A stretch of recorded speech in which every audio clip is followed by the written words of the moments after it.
Bueno, nada, dado que ya somos varios, trataremos de empezar puntual y bueno, cualquier cosa se irá sumando la gente. Gracias de nuevo, mi nombre es Victoria Civejeres y formo parte del equipo de productos de inversión del banco. Hoy del otro lado nos acompaña Florencio Mas de Beacon, que son representantes de Neuberger Berman. Neuberger, para los que no conocen, es una gestora de fondos independientes, propiedad de sus empleados y que está alineada a largo plazo con los intereses de sus clientes. Y bueno, la idea de hoy es que Florencio nos cuente un poco sobre el mercado financiero y dónde ven oportunidades de inversión en un contexto tan cambiante y de tanta volatilidad como el que estamos viviendo. La verdad que nada, han sido años muy difíciles y de mucha incertidumbre y creemos que acercar este tipo de charlas donde puedan escuchar ustedes de primera mano a los expertos es de mucha importancia.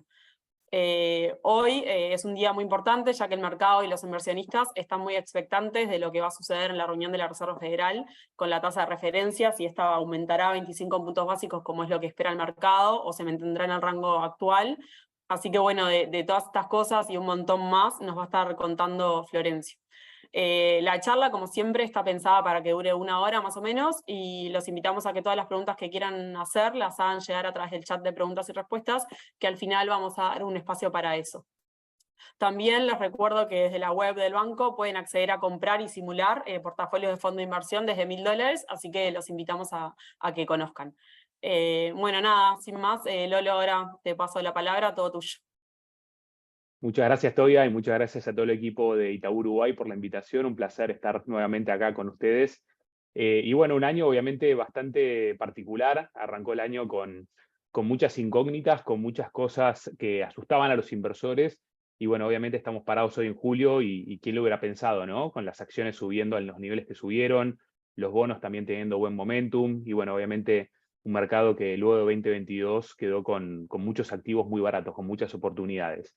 Así que acá vamos a ver un resumen un poco de lo que vamos a ver, las ideas de inversión en renta fija para los próximos 12-24 meses.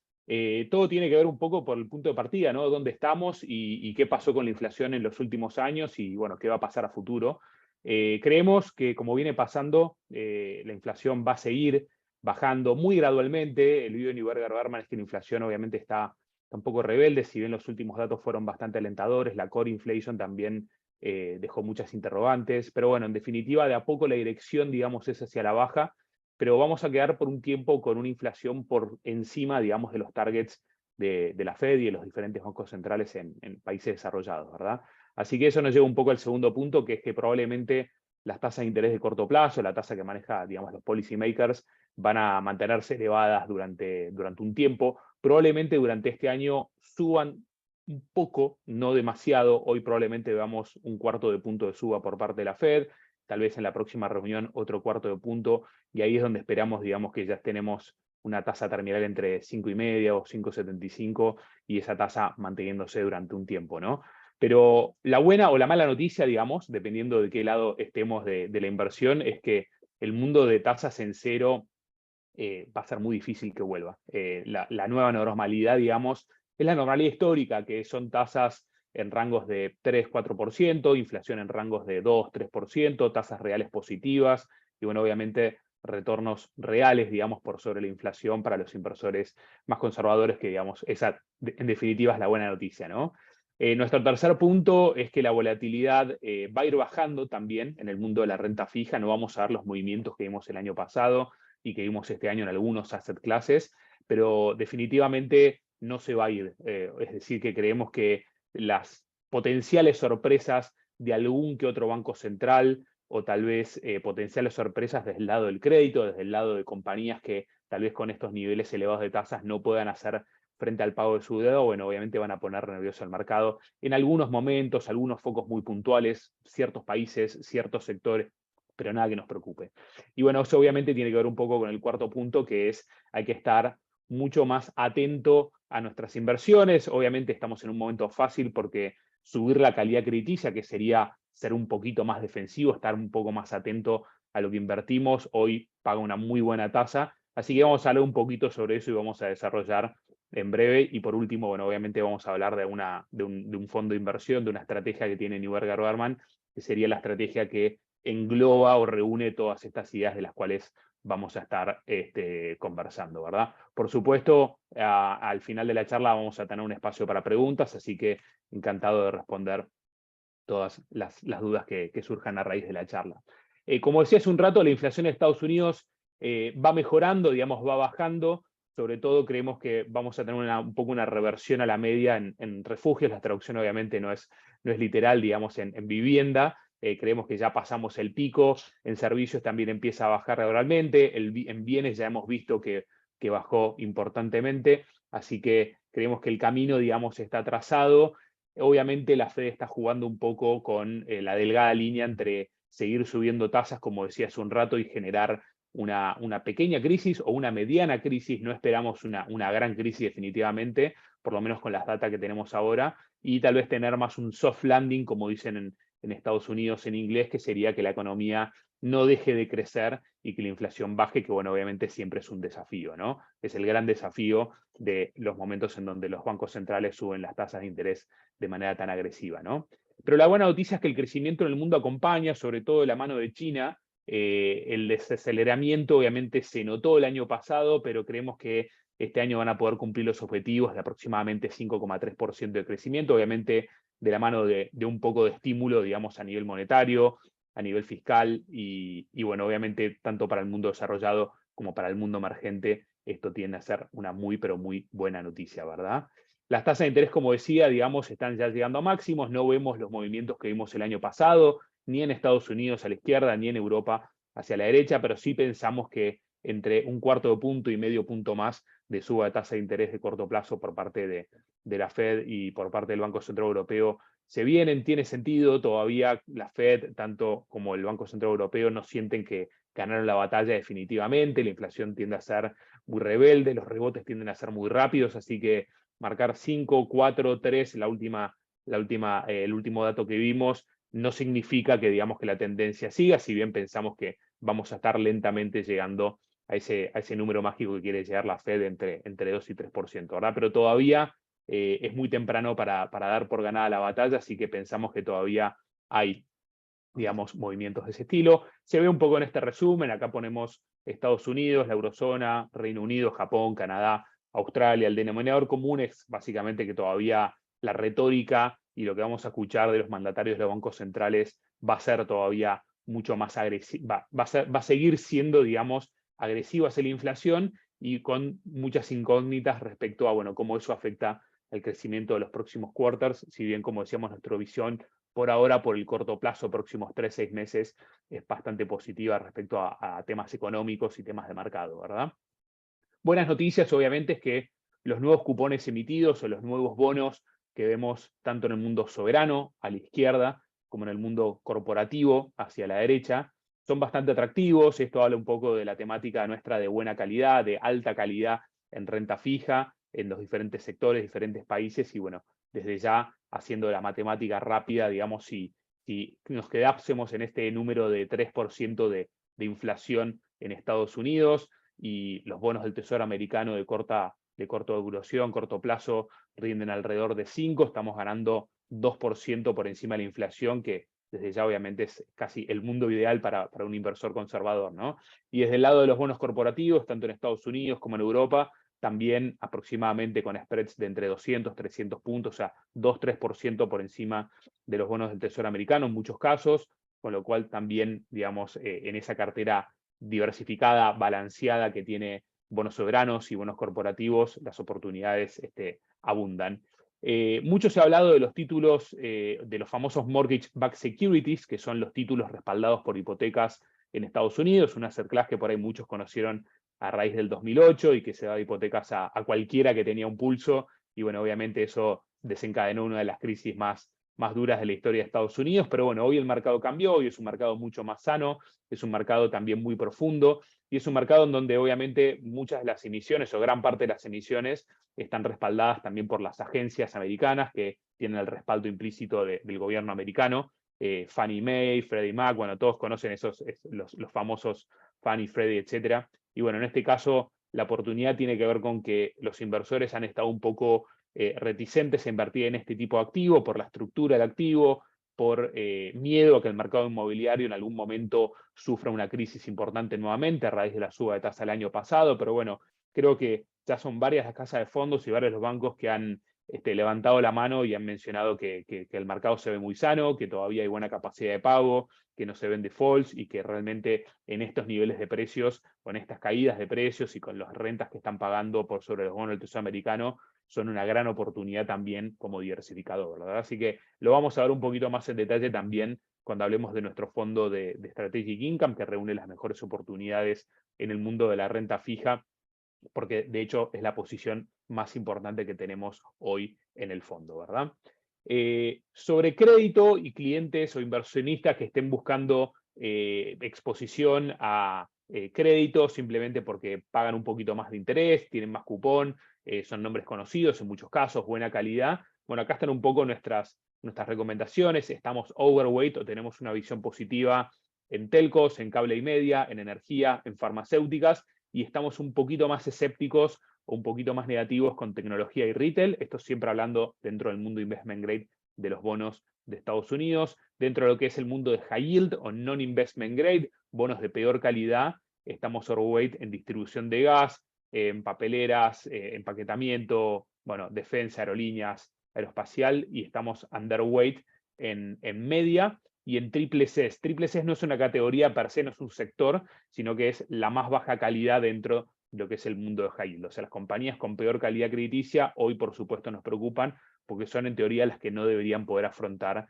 el pago de sus intereses en los próximos meses, tal vez próximos años, por supuesto, por los movimientos que vimos en la suba de tasa, ¿no? Por eso la temática, tanto en investment grade como en high yield, que reúne todo esto, es subir un poco la calidad crediticia. Si soy un inversor muy conservador y quiero, digamos, estar expuesto a bonos de buena calidad, bueno, subir un poquitito más la calidad crediticia, y si soy un inversor que se anima a invertir en bonos de compañías que no tienen la mejor calidad crediticia, bueno, tal vez no enfocarme tanto en triple Cs o en B- o en B, sino subir más ese a W, W+, ¿verdad? Eso es un poco el resumen, digamos, de lo que estamos mencionando. Si dividimos nuestro view próximos 3-6 meses o por ahí los próximos 2 años también, sobre todo muy importante para el mundo de high yield, que es lo que estamos viendo acá, obviamente es una historia por ahí son dos historias diferentes. Próximos 3-6 meses pensamos que no hay tantos riesgos. Por supuesto, mencioné que triple Cs lo sacaríamos prácticamente de la ecuación, pero invertir en compañías de mala calidad no nos preocupa tanto, si bien vamos a ver algunos defaults que igual están en promedios, digamos, históricos, ¿verdad? Empezamos a ver ciertos cracks en ciertas industrias, ciertos sectores, que obviamente no pueden hacer frente a los pagos de sus intereses. Pero la buena noticia es que no deberían ser tantos, porque en 2023 y en 2024 los vencimientos o sea, los pagos de principal, los bonos venciendo en esta industria son muy bajos. Este año es prácticamente 0% y el año que viene es un 4%. Es decir, que las compañías solamente están pagando intereses prácticamente durante los próximos 2 años. Sí, obviamente en 2025 empezamos a ver muchos vencimientos, siempre el mercado se anticipa, no hace falta que lleguen los vencimientos para que el mercado vea que hay compañías que no lo pueden afrontar, y bueno, obviamente eso un par de meses antes se refleja en los precios de los bonos. Así que diría que por ahí la expectativa dentro de high yield es buena en el corto plazo, no tan buena en el largo plazo. Tener un poco más de cautela acá es lo que estamos haciendo en los fondos que pueden tener high yield, y sobre todo si tenemos que tener bonos high yield porque nuestro mandato, nuestras necesidades, digamos, de renta así lo ameritan, bueno, tratar de ir un poquito más hacia arriba en la calidad crediticia, ¿verdad? Como decía, digamos, la gran pregunta que nos hacen muchos es, bueno, ¿qué pasa con los bonos largos? Pareciera que nadie los está tocando todavía, o por ahí muy pocos están mirando todavía los bonos largos, sobre todo un poco a raíz del año pasado y lo duro que fue para esta categoría, ¿verdad? Con la suba de tasa, obviamente los que más sufren son los bonos de larga duración, de vencimientos dentro de muchos años, ¿no? Y para Neuberger queremos que todavía es tiempo de bonos cortos. Fíjense cómo todavía en muchos casos las curvas están invertidas, las curvas de rendimientos, que quiere decir que los bonos que vencen en 1, 2, 3 años nos están pagando una TIR, una Yield to Maturity, nos están dando rendimientos mayores a los bonos que vencen en el largo plazo. Como decía, por el corto plazo todavía no vemos la tasa larga bajando. Obviamente, insisto, los mercados se anticipan, así que no es que no hay que tocar los bonos largos durante muchísimo tiempo, sino que creemos que los próximos 3, 6, 9 meses, bonos cortos todavía hace mucho sentido, y seguramente en algún momento en ese periodo ya va a ser momento para empezar a cargar un poquito más fuerte la cartera en bonos largos. Siempre esto dicho bajo el contexto de que creo que una cartera diversificada tiene que tener un poco de todo, ya sea soberanos, corporativos, cortos, largos, pero el overweight y el underweight creo que hoy va desde tener un poquito más de bonos cortos que bonos largos, ¿verdad? Esto resume un poco lo que venía conversando y que mencioné varias veces respecto a que este año es una gran oportunidad o es una gran noticia, digamos, para el inversor conservador. Sobre todo el inversor conservador que hoy tiene cash disponible, un cliente, un inversor que dice, ok, creo que es tiempo de poner algo de plata en el mercado, es tiempo de salir del cash que tengo abajo del colchón y empezar a hacer las cosas, digamos, como las tengo que hacer. Esto lo que nos dice es, si ese inversor hubiese estado disponible el año pasado para invertir, que es esta línea que vemos acá punteada gris, los retornos en renta fija conservadora de baja volatilidad, ya sea bonos del Tesoro americano, bonos corporativos investment grade, etcétera, etcétera, no eran tan atractivos, estábamos en el orden del 2 al 3%. Bueno, a raíz de lo sucedido el año pasado, hoy ese inversionista tiene retornos del orden del 5 o 6% sin tomar mucho riesgo. O sea que es una gran noticia, sobre todo cuando la inflación de vuelta está bajando, por lo menos está bajando gradualmente. Mucho se ha dicho de mercados emergentes, porque este año ralió el equity, ralearon muchos bonos, y los bonos de mercados emergentes, si bien han tenido ganancias, no han sido espectaculares, ¿verdad? Y si nos guiamos un poco por la historia, en el caso de mercados emergentes se da un caso muy particular, que es que hasta que el mercado no está tan seguro de que la Fed deja de subir tasa de interés, hasta que la Fed pone pausa, y eso generalmente el mercado, digamos, lo decide tal vez un par de semanas o un par de meses antes de que la Fed ponga la pausa. Bueno, hasta ese momento tal vez no vemos el rally o la suba de precios fuerte en mercados emergentes. En este ejercicio tomamos dos ejemplos muy recientes, la pausa que puso la Fed entre 2006 y 2007 y la pausa que puso la Fed entre el 2018 y 2019, y se puede ver muy claramente cómo las dos líneas, la azul y la gris, que son bonos emergentes en dólar y bonos emergentes en moneda local, tuvieron en ambos casos un crecimiento bastante importante. Esto es un poco más conceptual, es que a raíz de que la Fed todavía no nos da indicios de que la suba de tasa terminó, bueno, también tenemos muchas incógnitas de sobre a qué tasa se pueden financiar países emergentes o compañías emergentes, y eso obviamente genera mucho miedo, mucha incertidumbre de los inversores, pero a la hora de ya estar de acuerdo todos de que la Fed está por poner la pausa, o cuando ya puso la pausa, bueno, ya sabemos a qué tasas financian los emergentes finalmente, y ya sabemos si estamos de acuerdo con su calidad crediticia y con su capacidad de pago, y bueno, generalmente es ahí donde entra la plata. El ejercicio anterior, o el gráfico anterior, lo vimos con bonos emergentes en dólar y en moneda local, digamos, representados por el ENVI y el ENVI en moneda local, que son índices con un poquito más de duración larga, o sea, índices que incluyen bonos que tienen vencimientos largos en el tiempo. Este ejercicio lo estamos haciendo con bonos emergentes de corta duración. El concepto es el mismo, digamos, cuando la Fed pone la pausa, en los dos periodos, digamos, que también mostramos, ahí el rally, por ejemplo, de bonos emergentes cortos fue aproximadamente un 12% en el primer ejercicio y aproximadamente un 10% en el segundo ejercicio, que es una de las oportunidades que hoy, por supuesto, vemos como muy atractivas, ¿verdad?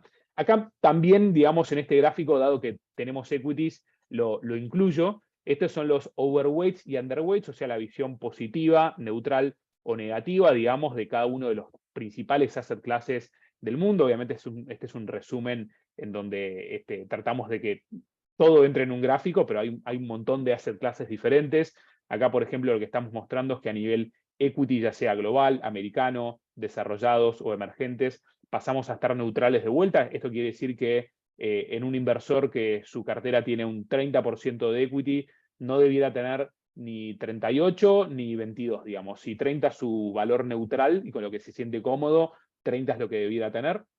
En renta fija hay un poquito más de discrepancia, tal vez bonos globales soberanos, particularmente, sobre todo estamos hablando acá de Europa, tal vez Japón, algunos países desarrollados. Ese es un pequeño underweight, no es una visión negativa, pero digamos es achicar un poco la exposición.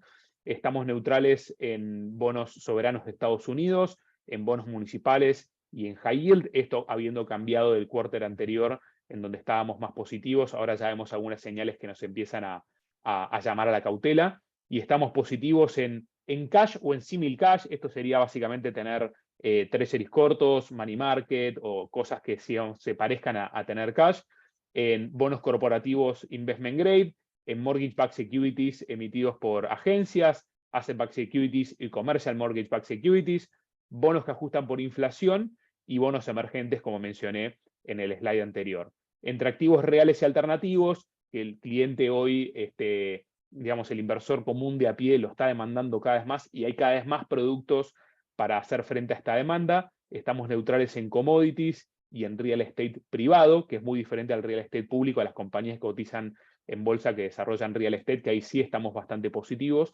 Y también estamos positivos en alternativos líquidos, como puede ser el mundo de los hedge funds o fondos que tengan, o estrategias que tengan cierta cobertura, equity privado y deuda privada. Y acá a la derecha un poquito más de desglose para quienes quieren ver algo de equity, bueno, underweight Europa, overweight Japón, neutros en China, India y Brasil. Acá el overweight más importante tal vez es en bonos emergentes, como mencionaba, tanto en dólar como en moneda local, y volvemos a estar neutros respecto al dólar versus otras monedas, dada la corrección o la pequeña corrección que vimos recientemente, ¿verdad? Dos ejercicios o dos gráficos más conceptuales que otra cosa para pasar, digamos, rápidamente a nuestra última parte de la presentación, al fondo mutuo a destacar. Esto es un ejercicio que hacemos para recordar, digamos, el costo o el riesgo de tener una cartera estable. No digo que la cartera estable no sea un vehículo o un medio a tener, definitivamente ese no es mi statement. Lo que estamos diciendo es que si queremos elegir un escenario inflacionario por los próximos 40 años y queremos elegir un retorno potencial que podríamos obtener con una cartera conservadora, bueno, en muchos casos lo que termina pasando es que nos quedamos sin plata antes de tiempo, ¿verdad? Y en este ejercicio de vuelta, muy conceptual, lo que estamos haciendo es haciendo un hipotético caso de un inversor de 40 años que tiene un patrimonio de 3 millones de dólares y que gasta ese patrimonio $100.000, digamos, en vivir, digamos, ¿verdad? Ese inversor, ¿cómo llegaría a los 80 años? ¿No? Después de 40 años, ¿cómo llegaría si su retorno fue 4, 5, 6 o 7%? Y si la inflación fue 2, 3, 4 o 5%. Acá, básicamente, lo que estamos tratando de mostrar es que si elegimos una cartera, digamos, balanceada, mixta, mitad bonos, mitad acciones, que es una cartera que tranquilamente podría dar entre un 5 y un 6%, bueno, si la inflación se nos escapa un poquito y es 4, bueno, al cabo de 40 años estamos debiendo 3 millones de dólares, lo cual es gravísimo. No llegamos a tener una vejez en paz, ¿verdad? Si la inflación fue 3%, bueno, dejamos a nuestros herederos un millón de dólares.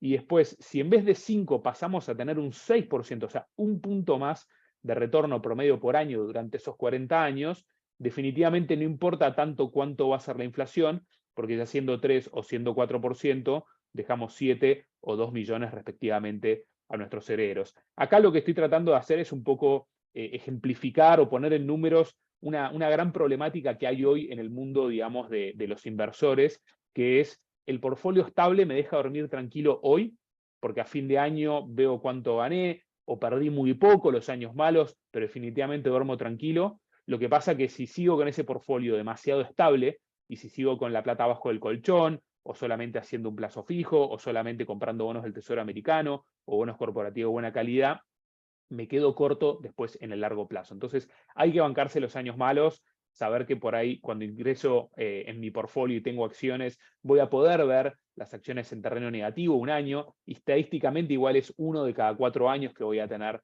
correcciones en el mercado de las acciones, y bueno, obviamente ese es el precio que hay que pagar, por ahí estar a fin de año un poquito más intranquilo, pero sabiendo que si me quedo invertido a largo plazo, las cosas salen bastante bien. Y acompaña un poco este concepto del próximo gráfico, que es, bueno, ¿qué retorno obtengo si me meto en acciones y qué riesgo tengo si me meto en acciones, ¿no? Y hasta que no lo vi de esta manera, realmente es como que no tenía tampoco tanta idea de la volatilidad y la diferencia de retornos, pero realmente cuando armamos este gráfico me llamó mucho la atención y es por eso que lo incluyo, ¿no? Un comparativo muy simple: invertimos en el Standard Poor's 500 durante 30 años, invertimos en bonos de Latinoamérica durante 30 años y invertimos en bonos de Argentina durante 30 años. Fíjense la diferencia que hay, es abismal.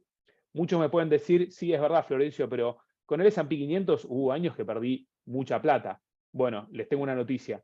Con bonos emergentes de la TAM y con Argentina también hubieron años que se perdió mucha plata. Y de hecho, si lo medimos por volatilidad, la volatilidad mensual del S&P es 4,4% en estos últimos 30 años, de Argentina 8,7%, o sea, casi el doble, y de los bonos latinoamericanos 4,0%, o sea, prácticamente la misma volatilidad del S&P. Y los retornos fueron 9,7% promedio por año, 1% promedio por año, 6% promedio por año.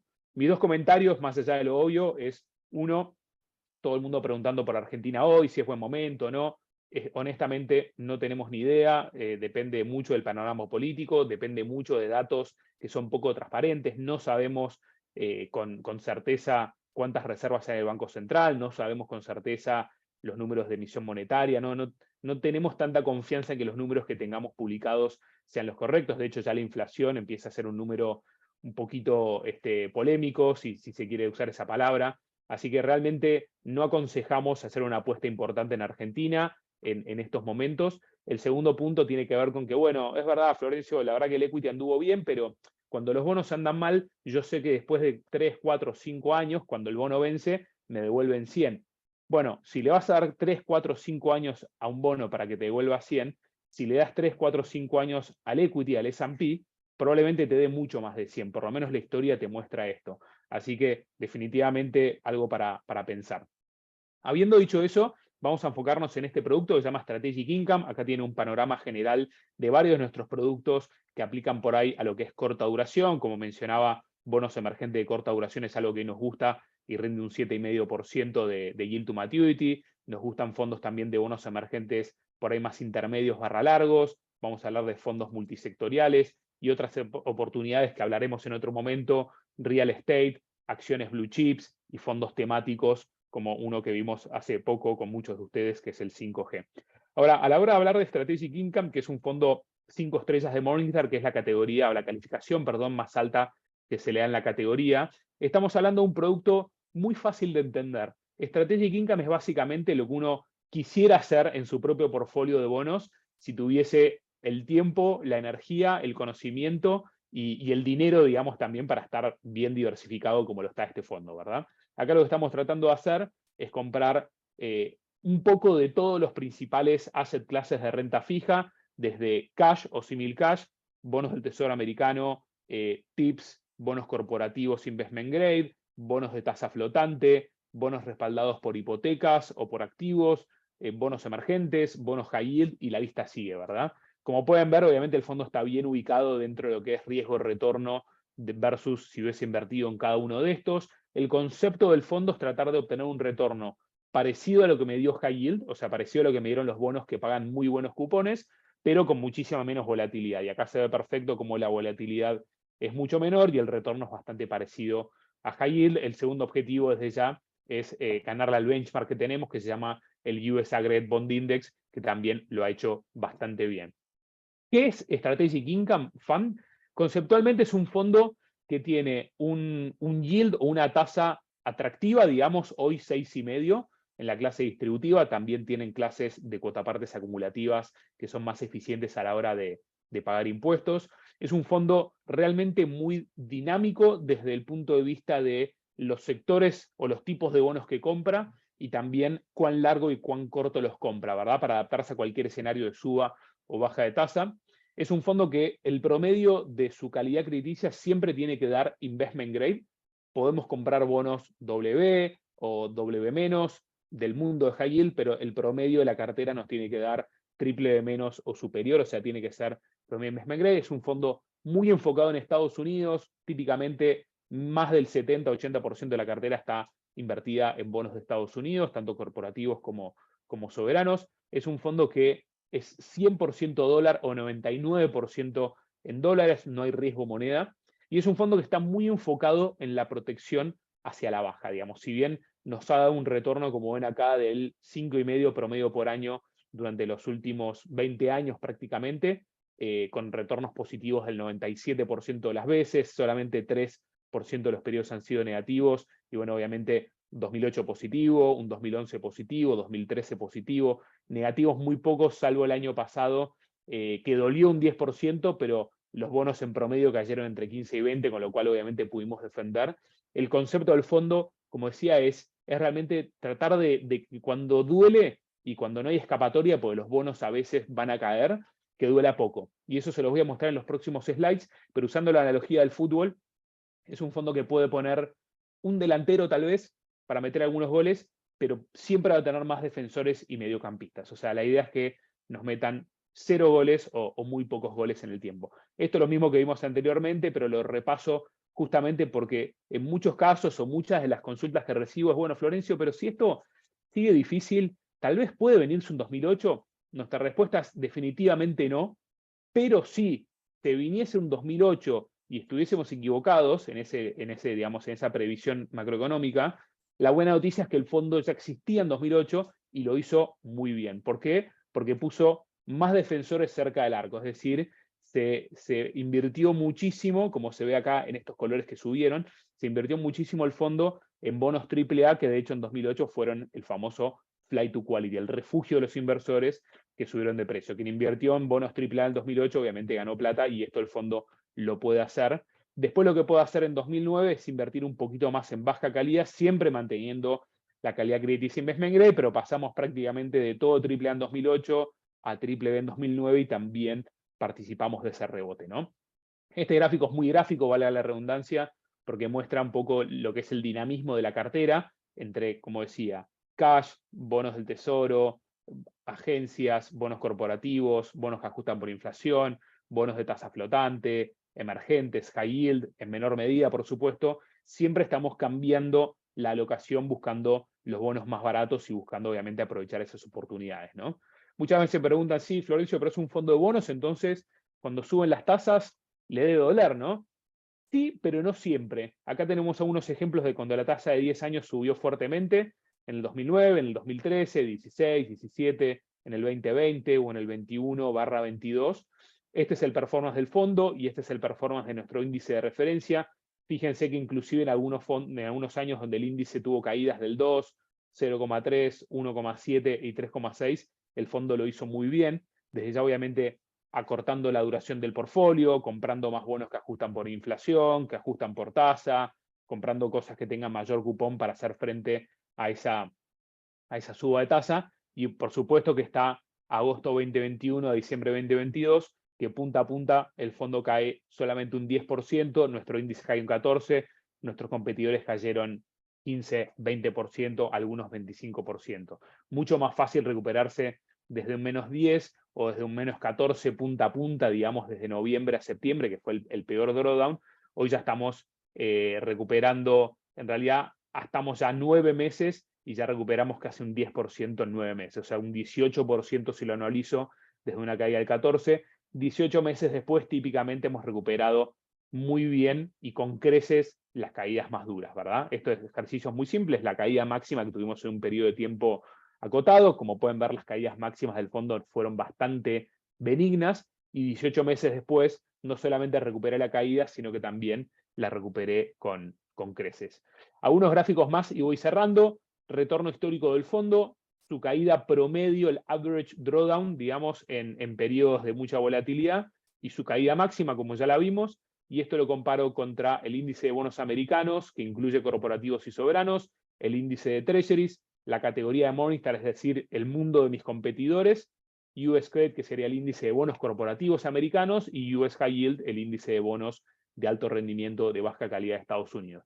No solamente tengo caídas menores, sino que a nivel retorno solamente me gana high yield. Es decir, el fondo ha hecho muy bien esto de defender en las malas, pero también aprovechar el momentum y el crecimiento de las buenas, ¿verdad? Esto lo hace con la rotación a nivel sectores, a nivel industrias dentro del portfolio, pero también obviamente, como mencioné hace un rato, lo hace moviendo mucho el duration. Por ahí repetí muchas veces la palabra duration, para quienes por ahí no están muy familiarizadas con ella, es básicamente la sensibilidad a las tasas de interés que tiene que ver con el concepto de, bueno, cuán largo es el bono. Si un bono es muy largo, es muy sensible a la tasa de interés. Si el bono es muy corto, vence dentro de muy poco tiempo, es menos sensible a cambios a la tasa de interés. Bueno, el fondo va graduando y va calibrando esta sensibilidad a la tasa de interés, de manera que obviamente, bueno, se puede defender en escenarios de suba y puede aprovechar los escenarios de baja de tasa de interés. Este gráfico parece un poco desprolijo, pero es la idea, es mostrar realmente lo activo que es el equipo a la hora de defender el portfolio cuando suben las tasas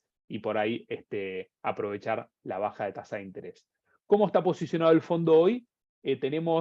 Perdón, voy a ir un poquitito más adelante porque este gráfico me quedó apenitas desactualizado y acá ya acaban de publicar el fact sheet de junio, que es básicamente la ficha técnica del fondo.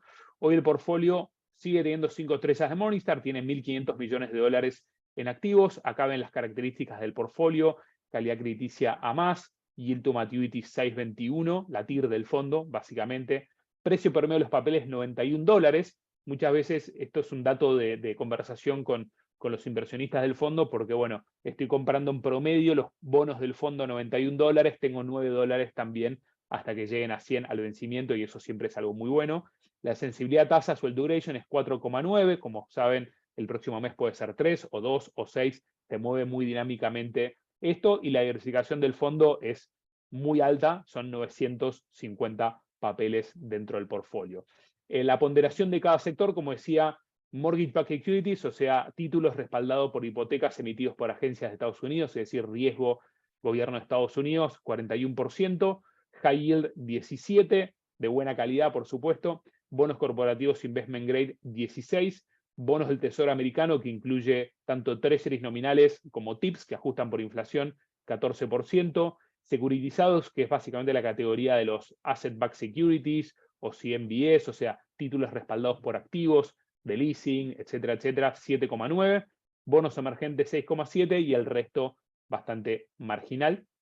Simplemente un punto más: si quieren cupones, el annual yield es lo que les indica el cupón, dependiendo de la clase que compren. Si quieren cupón fijo o bruto o mensual o trimestral, van a obtener diferentes cupones. El cupón más alto que pueden obtener este fondo es 6,5%. Así que, habiendo dicho eso, Toya, no sé si querés ya empezar con las preguntas, que vamos 40 minutos y dejamos 20 para charlar con la Dale. audiencia. Sí, te hago alguna que fue llegando. Acá te las leo. A ver. ¿Ve en un corto plazo que se normalice la revisión de la tasa a 2 y 10 años? Es muy probable que sí, porque en la medida que la inflación también vaya bajando y se vaya normalizando un poco la expectativa de lo que viene, creemos que sí, que definitivamente esa inversión de la curva, despejando un poco un escenario recesivo, debería definitivamente volver una curva un poco más chata, o tal vez una curva normal en donde los bonos más de corto plazo rindan menos que los bonos de largo plazo. O sea que definitivamente, si el escenario termina siendo más un soft landing que un hard landing, deberíamos ver las tasas cortas cayendo y las tasas de largo tal vez manteniéndose. Bien. Después, otra pregunta dice, ¿no es preocupante una tasa de la Fed cercana al 6% dado el nivel de endeudamiento de Estados Unidos? Definitivamente, y es uno de los puntos en cuestión de este balance entre, bueno, la economía está creciendo todavía, el desempleo está muy bajo, vemos signos, digamos, de los famosos brotes verdes, o los brotes verdes todavía no se van, y por otro lado, bueno, obviamente compañías y gobiernos que están pagando tasas mucho más altas definitivamente llaman un poco a la cautela, ¿verdad? Va a estar un poco ahí la discusión, que es la discusión que tiene internamente la Fed todos los días. Seguimos subiendo tasa de interés, pagamos más intereses, la deuda se hace más difícil de manejar, y por otro lado bajamos la inflación o empezamos ya un poco a aflojar en ese sentido. La buena noticia es que la Fed también, por otro lado, desde el lado de su política monetaria, también capturó mucha liquidez, o sea que ha definitivamente bajado la expectativa inflacionaria porque hay menos circulante en el mercado, en la economía americana. Así que esa es la pregunta que se hacen todos los días. Pensamos que es una muy fina línea, digamos. Hoy por ahí se ven muchas buenas noticias, y por el corto plazo estamos todos, creo que, un poco más positivos que a principio de año, pero es una de las cuestiones que le preocupan a Neuberger para los próximos 12, 24 meses, si definitivamente la inflación se pone un poco más rebelde y no termina bajando en la medida que todos pensaban que iba a bajar. Bien, voy con otra. ¿Cómo se relaciona exactamente el cambio de la tasa de interés con la inflación, el mercado financiero y la economía en general? Bueno, se relacionan un poco de la manera que mencionamos recién. Mientras la Fed quiere bajar la inflación, va a tratar de subir la tasa de interés para que la gente no esté consumiendo tanto, sino que, bueno, diga, pongo la plata, pospongo consumo, la pongo en el banco a trabajar, la pongo en inversiones a trabajar, y eso, bueno, obviamente genera una retracción en la economía. En la medida que la inflación empiece a aplacar, la Fed no va a necesitar de una tasa de interés tan alta, entonces la va a empezar a bajar, y cuando baja la tasa de interés, lo que vemos es que el consumidor común de a pie saca su plata del banco, dice, bueno, vamos a consumir, vamos a comprar, total ya no me está rindiendo tanto de interés, y bueno, ese es un ciclo un poco que, como dice Ray Dalio, el ciclo que se cumple siempre a muy corto plazo y también a muy largo plazo, ¿no? Este ciclo de suba de tasa de interés, generar un enlentecimiento en la economía, la retracción del consumo, muchas veces una crisis, empieza la economía a caer, bajamos las tasas de interés, empieza la economía a mejorar de vuelta, sube la inflación, sube el consumo, sube la inflación. Bueno, esa es un poco la dinámica que se ve y bueno, un poco en la encrucijada que se encuentra hoy la Fed y los bancos centrales en general de, bueno, hasta dónde subo para bajar la inflación y cuánto daño le hago a la economía, ¿no? Bien, ahora preguntan, dicen, el euro está hoy en bajo precio. ¿Cómo ven la perspectiva de Europa en mediano y largo plazo? Europa la tiene un poquito más complicada porque son economías en general, entre comillas, más socialistas, en donde la presión impositiva es muy alta, donde no es tan fácil que suba el desempleo porque hay mucho proteccionismo del empleo y donde obviamente a nivel energético todavía sigue dependiendo mucho del conflicto Rusia-Ucrania, con lo cual estamos un poquito más neutrales en Europa respecto al euro, no tenemos una ponderación súper positiva del euro. En equities también nos cuesta y en renta fija les diría que también. Con lo cual hoy, salvo pocos muy puntuales de compañías multinacionales de las cuales estamos comprando sus bonos y también en algunos casos sus acciones, estamos un poquito más cautelosos con Europa. Diría que hay un poquito más de oportunidad en equity en Japón, y diría que hay un poquito más de oportunidad en renta fija en mercados emergentes. Si estamos pensando un poco diversificar el portfolio fuera de Estados Unidos, creo que hay mucha más oportunidad fuera de Europa que dentro de Europa. Bueno, genial. Y voy con la última. ¿Cómo ven el panorama del mercado real estate en Argentina y Uruguay en mediano plazo? ¿Es un buen momento para invertir? Bueno, es una pregunta difícil porque dentro de lo que es nuestra cobertura no somos expertos ni somos inversores ni en Argentina ni en Uruguay. Dicho eso, por ahí una opinión más personal digamos, al estar en la industria muy conectado con, sí, desarrolladores e inversores, por ahí compartiendo algunas opiniones de ellos, Argentina, tanto real estate como economía real, como bonos, como acciones, es muy difícil hacer un assessment hoy antes de las elecciones, porque va a depender mucho de eso y puede haber cisnes negros, puede que Milei nos sorprenda, o puede que Massa sorprenda, o puede que Bullrich y Larreta no saquen los votos que pensábamos que sacaban, y las PASO son súper determinantes del humor de los próximos meses y también de las primarias, ¿verdad? Con lo cual, de Argentina diría que es un poquito más difícil, hay mucha tarea por hacer por parte del gobierno para que nos sintamos más cómodos como asset manager, como organización de fondos mutuos para empezar a invertir ahí. Uruguay definitivamente continúa mostrando muchos signos de solidez, de institucionalidad, de previsibilidad, de reglas claras, y no solamente para el mercado de real estate, sino para negocios del agro, para negocios de medios. Bueno, justamente ayer hablábamos con inversores de medios televisivos y cómo ya empiezan a filmar muchísimo más en Uruguay y no en Argentina, más allá de los costos, la diferencia de costos que hay, que es obvia y evidente. Con lo cual, les diría que en general, obviamente, si bien Uruguay en algunos casos presenta precios que hace mucho no se veían, nos inclinaríamos un poco más por la previsibilidad y el respeto de reglas y estar tranquilos con entender el cash flow a futuro en Uruguay. Todavía creemos que es un poquito pronto para hacer una inversión de magnitud en Argentina, por ponerlo así. Y te hago una más que llegó más relacionada con el fondo, que dice, ¿nos podrás contar un poco más de la posición que tiene el fondo en Asset-Backed Securities? ¿Qué tipo de assets son esos? ¿Inmuebles? No, todo lo que tiene que ver con hipotecas, digamos, del fondo sería la parte de Mortgage-Backed Securities y de CMBS, que sería Commercial Mortgage-Backed Securities. Lo que tiene que ver con Asset-Backed Securities tiene que ver mucho con negocios tipo leasing, o sea, todo lo que tiene que ver con activos, o es un título, son títulos respaldados por activos que pueden llegar a ser la preventa de el pago de tarjetas de crédito o de leasing de autos, ese tipo de productos o de títulos están dentro de los asset-backed securities. Bueno, genial, Lolo. Después tuvimos varias consultas de cuál es el mínimo. Como les comentaba al inicio, el mínimo para cualquier fondo de inversión es $1000 desde la web. El costo es de 1% masiva. Y bueno, nada, en realidad clarísimo. Lolo, gracias por tu tiempo, gracias por el tiempo de todos. También preguntaron si les íbamos a estar compartiendo la presentación. Sí, en los próximos días vamos a estar compartiendo tanto la presentación como la grabación a la charla. Así que bueno, gracias de nuevo por acompañarnos y ya los estaremos invitando a la próxima charla. Un placer, gracias por la invitación. Buena semana. Igualmente, nos vemos. Chau, chau.